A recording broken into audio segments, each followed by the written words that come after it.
नमस्कार मंडळी, ही आहे वस्त्रमाळ। कापसापासून पारिजातकाच्या फुलांची वस्त्रमाळ बनवलेली आहे आणि ही वस्त्रमाळ कशी बनवायची ते आपण बघू आणि त्यासाठी लागणारे साहित्य बघू।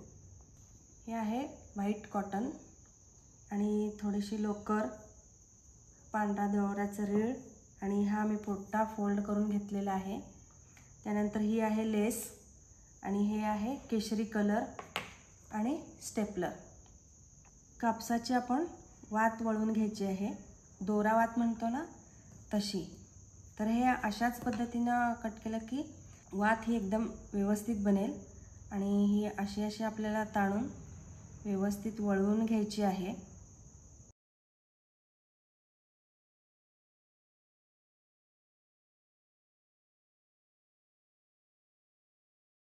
ही बनली आपली वात। अशा आपल्याला वाती बनवून घ्यायच्या आहेत। अशा मी इथे हे 2 वाती वळवून घेतलेल्या आहेत।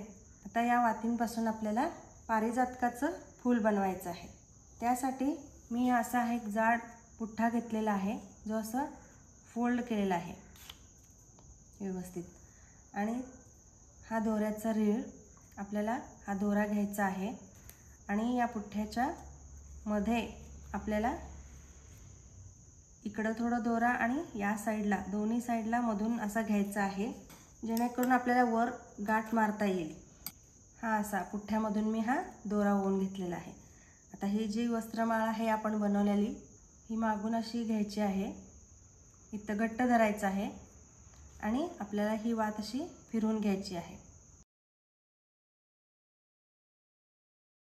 आपल्या अशा ह्या 9 पाकळ्या बनल्या। आपल्याला या बाजूने घट्ट धरायचं आहे। ही पाकळी मागच्या बाजूला धरून ठेवायची आणि हा ओपन साइडमधून दोरा पुढे खेचायचा आहे आणि इथं आपल्याला एक गाठ मारून घ्यायची आहे।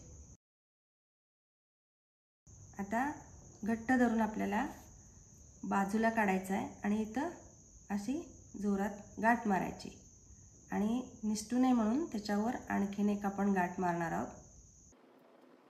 तर बघा, झाले आपले पारिजातकाचं फूल रेडी। तुम्ही बघू शकता। याला हे जे एक्स्ट्रा दोरा आहे तो आपण कट करून घ्यायचा आहे। बघा, सुंदर असं पारिजातकाचं फूल बनवून रेडी आहे। अशा प्रकारे मी इथं फुलं बनवून ठेवलेली आहेत। तर आपण आता ही लेस घेतलेली आहे आणि मी हे 2 जोडून इथं स्टेपलर मारून घेते, म्हणजे या वस्त्रमाळेला व्ही आकार येईल। फेविकॉलने आपण फुलं चिटकून घेऊ।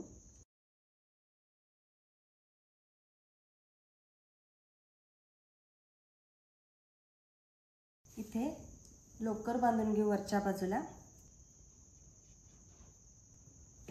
ही लोकर बांधून झाली। आता हे शेवटचे आपण 2 फुले राहिलेत ती बांधून घेऊ। आता आपल्याला सेम टू सेम पारिजातकाची फुले दिसली पाहिजे म्हणून मधोमध फुलांच्या आपल्याला केशरी रंग लावायचा आहे। तर मंडळी, कापसापासून पारिजातकाच्या फुलांची वस्त्रमाळ बनवून रेडी आहे।